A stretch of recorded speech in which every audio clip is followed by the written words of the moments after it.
There's something about stepping into an old living room from the past, like walking into a memory. The smell of wood polish and dust-covered books. The way sunlight poured through lace curtains onto a couch that hugged you back. These weren't just rooms. They were the heart of the home, where families gathered after dinner, where kids fought over the remote before remotes even existed, where stories were told, records spun, and life unfolded one quiet evening at a time. But as the years rolled on, so many of the things we once couldn't imagine living without quietly disappeared, replaced, forgotten. Today, we're looking at 10 iconic living room staples that vanished from our homes. The everyday objects that shaped our childhoods, hosted our holidays, and somehow slipped away when we weren't looking. So grab a cup of coffee, settle into your favorite chair, or at least remember the one you used to have, and let's take a trip back. The wood panel wall. The wood panel wall.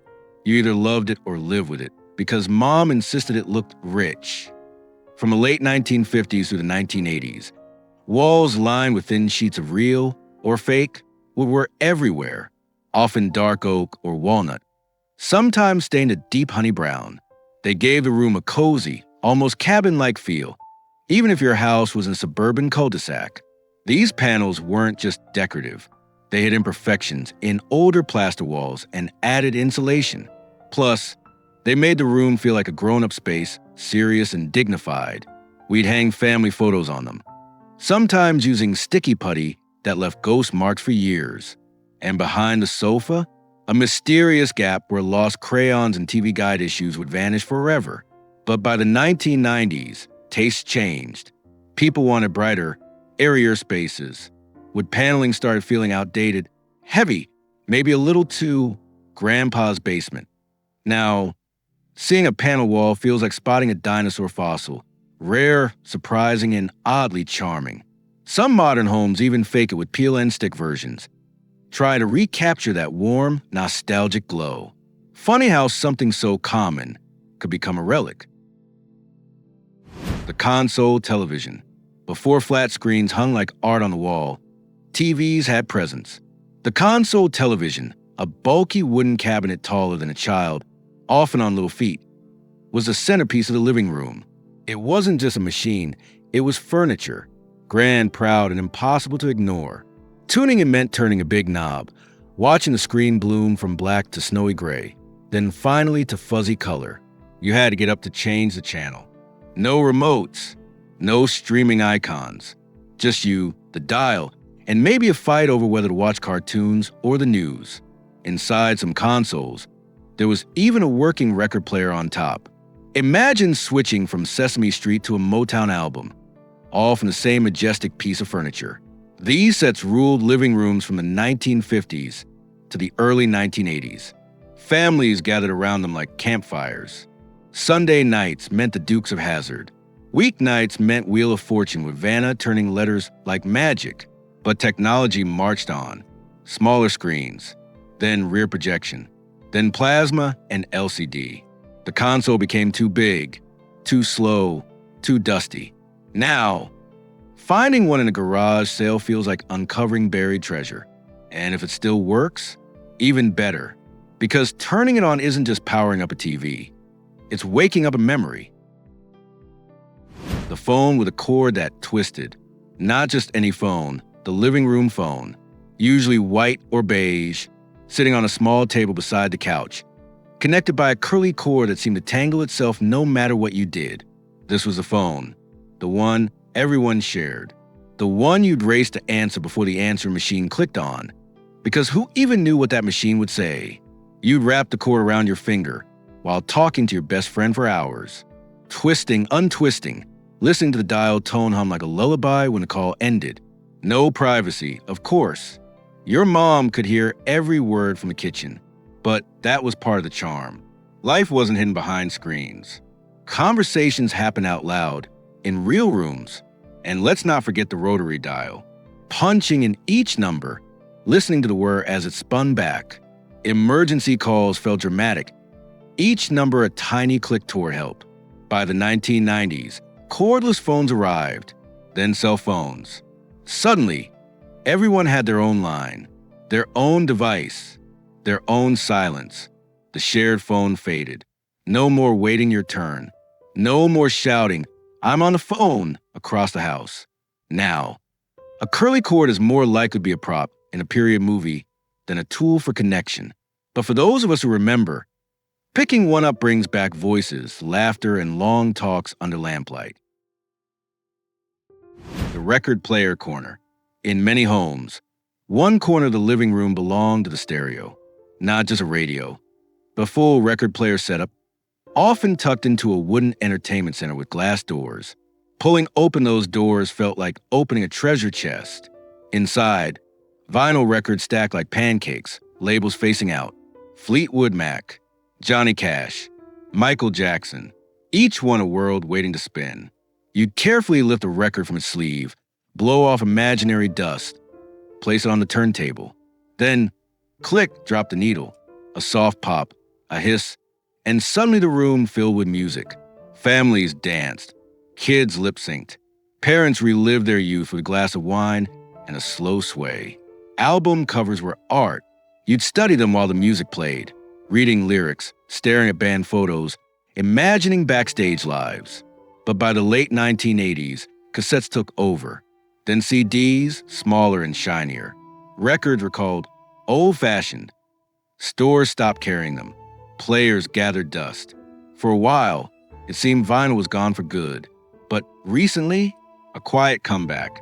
Maybe because in a world of silent playlists, there's something deeply human about placing a record down and letting it play. Start to finish, no skipping, no algorithms. That ritual, that warmth, that crackle before the first note, that was love. The cigarette ashtray on the coffee table. It's hard to imagine now, but once upon a time, ashtrays were as common on coffee tables as coasters. Smoking wasn't just allowed indoors. It was normal.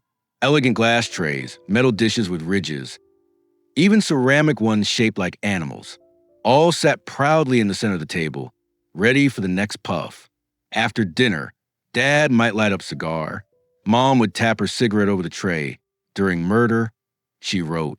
Guests would ash politely, and someone would empty it later, usually into the outdoor trash can, leaving a faint smoky trail.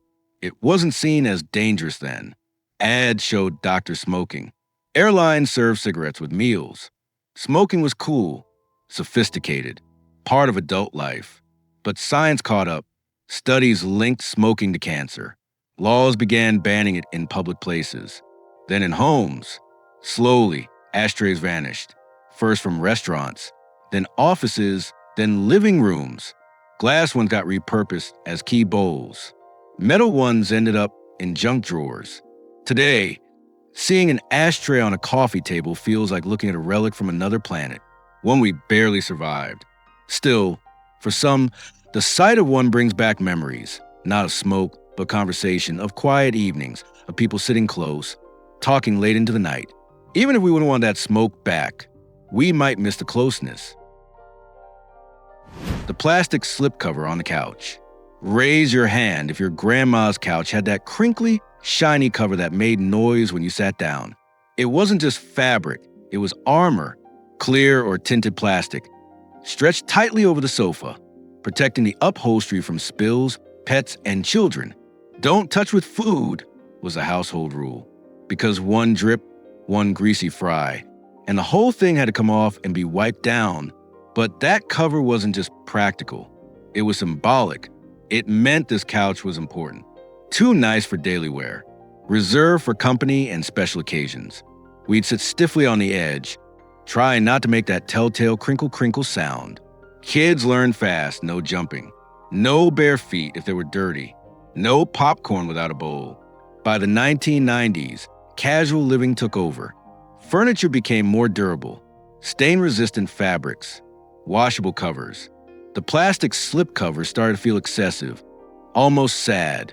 Now, it's mostly remembered with a chuckle, a sign of a time when we tried to keep everything perfect, even if it meant never really living on the furniture. But in a way, that plastic cover was love, a way of saying, this matters, this is worth protecting, even if it did squeak when you moved. The doily on every surface. delicate, lacy, always crocheted by someone's aunt or grandmother. Doilies were everywhere, on armrests under lamps, atop end tables. Tiny circles of handmade care, holding nothing but pride. They weren't functional, not really. You didn't set drinks on them. You didn't wipe hands on them. They were decoration with a side of tradition. Each one told a story, made during quiet afternoons, passed down like heirlooms, often white, sometimes edged in pale pink or blue. They gave the room a softness, a sense that someone had spent hours making something beautiful. Just because. But as homes got simpler, doilies began to disappear, seen as old-fashioned, fussy, too much effort for something so fragile. Now, finding a doily feels like discovering a secret message from the past, a whisper of patience, of craft, of hands that work not for money, but for love. And though we don't use them much anymore, maybe we miss the quiet beauty they brought. The magazine rack full of print. Before tablets, before apps, we had magazines, stacked in wooden or chrome racks beside the couch. Life, National Geographic, Good Housekeeping, TV Guide. Every week, the mail brought news stories, photos, recipes, and gossip. Reading them was an event. You'd flip slowly, savoring each page. TV Guide was sacred. You'd circle shows in red pen, plan your week around them. Tuesday night, Knight Rider at 8. Don't miss it. And when you finished, you didn't delete it. You stacked it neatly, saved it, or passed it to someone else. Magazine racks held knowledge, escape, connection to the wider world. But the internet changed everything. News came instantly. Videos replaced photos. Subscriptions went digital. Now, print magazines are rare. The rack collects keys, mail, or nothing at all. But holding an old magazine, feeling the paper, smelling the ink, is like touching yesterday, a slower, quieter way to learn and dream. The family photo album on the shelf, not on a cloud, not in a phone, on a shelf, in a thick leather-bound book. Photo albums were treasures, carefully arranged, often with captions written in neat cursive. Sarah's 5th birthday, June 1983. You'd pull it down on quiet afternoons, flip through pages of birthdays, Christmases, vacations. Faces you hadn't seen in years smile back. No filters, no likes, just moments frozen in time. Sometimes blurry, always real. Developing film was an event. Dropping off the roll at the drugstore, waiting a week, coming back to hold fresh prints still warm from the machine. Those albums told the story of a family, in order, with care. Now, photos live in pockets, thousands of them, unseen, unsorted. We take more pictures than ever. But look at fewer. The album is gone. But the longing remains for something tangible, something permanent, something you can pass to your kids with both hands. The blanket draped over the back of the couch. Simple, humble, always there. That well-worn Afghan knitted by grandma. Or the fleece throw from a department store. Draped casually over the back of the couch, ready for chilly evenings. It wasn't fancy. It wasn't decor. It was useful. When the sun went down and the room cooled, someone would reach back, grab it, and pull it over their lap. Kids fell asleep under it. Pets claimed it as their bed. It absorbed spills, tears, and the crumbs of midnight snacks. It was comfort with no agenda. Now, with central heating and smart thermostats, blankets aren't needed as much. Cozy throws are folded neatly in baskets, more for looks than use. But that draped blanket, it was a promise, a quiet "I've got you," a symbol of warmth, literally and emotionally. Maybe that's why its absence feels so noticeable. These 10 things didn't just fill our living rooms, they filled our lives. They were the backdrop to birthdays, arguments, laughter, and silence. They reminded us that home wasn't about perfection. It was about presence. We've gained convenience, speed, sleek designs, but sometimes we lost the soul along the way. Still, nostalgia isn't about wanting to go back. It's about remembering what mattered, and maybe bringing a little of that warmth into today. So tell us, what's missing from your living room that you wish was still there? An old lamp, A pet rock collection? Let us know in the comments. And if this trip down memory lane brought back a smile, don't forget to like, subscribe, and share this video with someone who remembers the sound of Rotary phone ringing at dinner time. Until next time, keep the memories alive.